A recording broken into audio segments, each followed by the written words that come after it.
People value things that are in short supply over things that are available in abundance.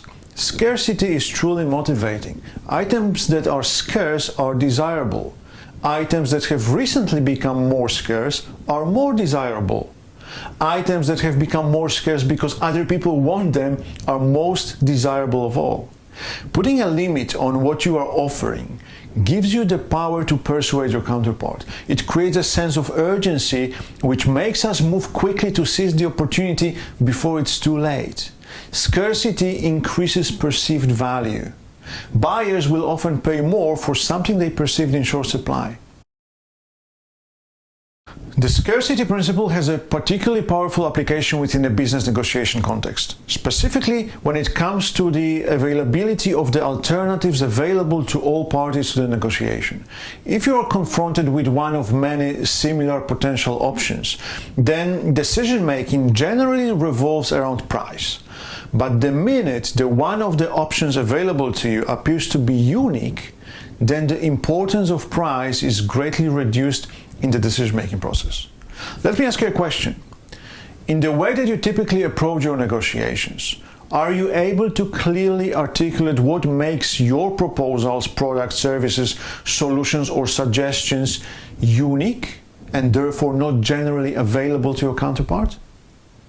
You can rest assured that if you don't know what makes your suggestions, approach, or value proposition unique, then your counterpart will definitely not have an understanding of what makes you unique, and you will not have much leverage as your counterpart will regard your suggestions as only one in a range of potential similar options available to them.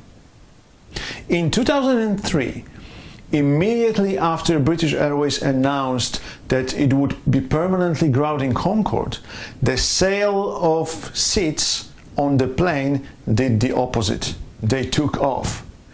Scarcity also applies to information. Information that is exclusive is viewed as both more valuable and more persuasive. In his excellent book, Influence, Science and Practice, Dr. Robert Cialdini, the world-renowned expert on social influence and persuasion, talks about Amram Knishinsky, who owns a company that imports beef into the US and sells it to supermarkets. So one day Amram decided to examine the effects of scarcity and exclusivity on compliance, and he instructed his inside sales team, the telephone salespeople, to call a randomly selected sample of customers and to make a standard request of them to purchase beef. He also instructed the salespeople to do the same with a second random sample of customers, but to add that the shortage of Australian beef was expected because of certain weather conditions in Australia. The added information that Australian beef was soon to be scarce more than doubled purchases. Finally, he had his salespeople call a third sample of customers to tell them, one, about the expected shortage of Australian beef, and two, that this information came from his company's exclusive sources in the Australian National Weather Services, and no one else had access to this information. These customers increased their orders by more than 600%.